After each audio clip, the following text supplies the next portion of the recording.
Presidenta. Con su permiso, con el permiso de los diputados, de los medios de comunicación, saludo a todos ustedes. El asesinato, secuestro, intimidación, amenaza a los comunicadores sociales, así como la destrucción material de los medios de comunicación, viola los derechos fundamentales de las personas y coarta severamente la libertad de expresión.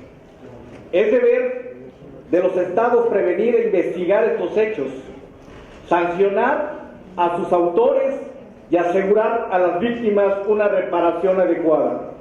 Declaración de los principios sobre la libertad de expresión, Organización de los Estados Americanos, principio 9. De acuerdo con la Organización Global Comité para la Protección de Periodistas, nuestro país es el séptimo con mayor impunidad en delitos contra periodistas, solamente por debajo de países considerados no libres como Irak, Siria y Afganistán. Es como se encuentra nuestra República Mexicana.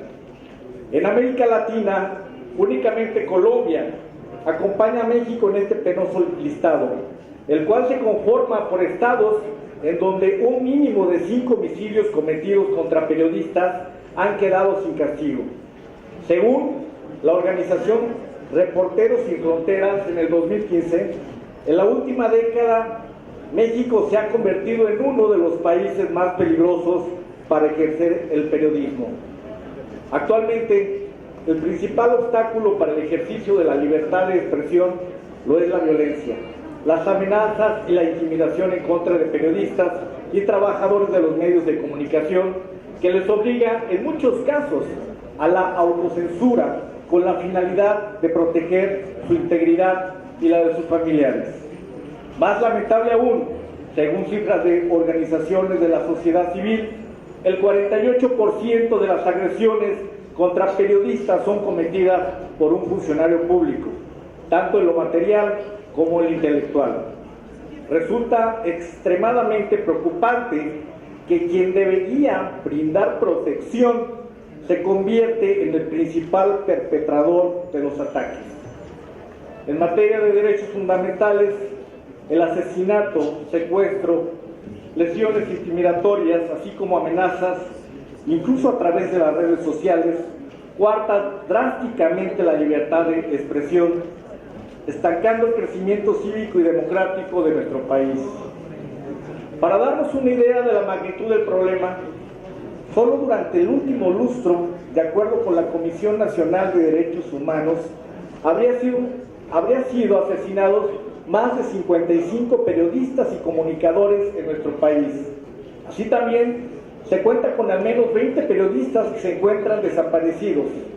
6 de cada 10 homicidios de periodistas han sucedido en los estados de Veracruz, Tamaulipas, Guerrero, Chihuahua y Oaxaca.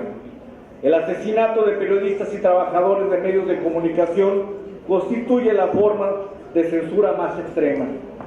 En la última década, la Comisión Interamericana de los Derechos Humanos ha utilizado mecanismos de medidas cautelares, exigiendo al Estado mexicano la protección de un número importante de periodistas, víctimas de diferentes tipos de hostigamiento y amenazas. Estas víctimas principalmente han denunciado o han informado sobre corrupción administrativa en el ámbito local, narcotráfico, delincuencia organizada y seguridad pública.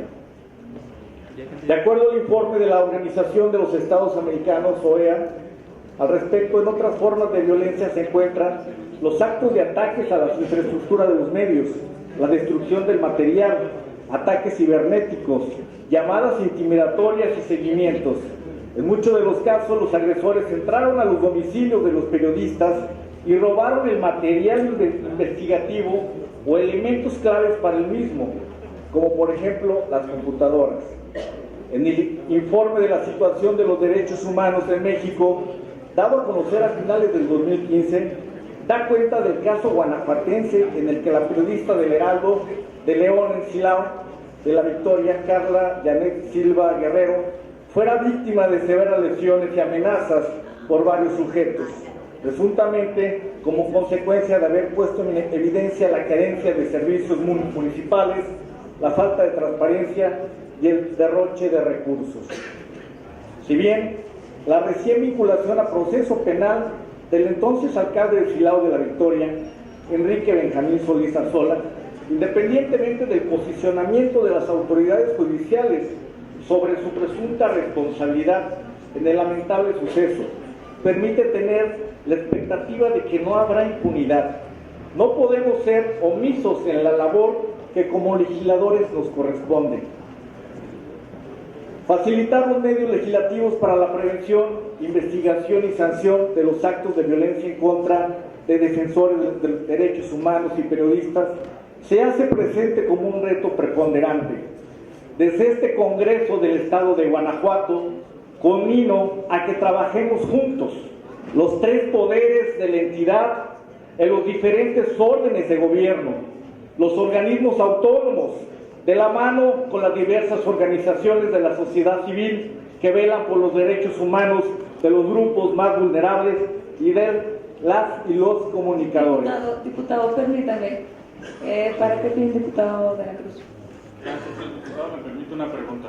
Diputado, no le acepta la pregunta, diputado. Gracias. Adelante. Guanajuato debe contar con herramientas normativas que permitan tener instituciones fortalecidas y sólidas, que les faculte para actuar de manera oportuna. No puede haber otro caso tan lamentable como el de Carla, compañeros y compañeros legisladores. Les exhorto a que tomemos los trabajos legislativos de manera incluyente y vinculada con los actores sociales más vulnerables. No puede haber una verdadera democracia sin libertad de expresión. Muchas gracias.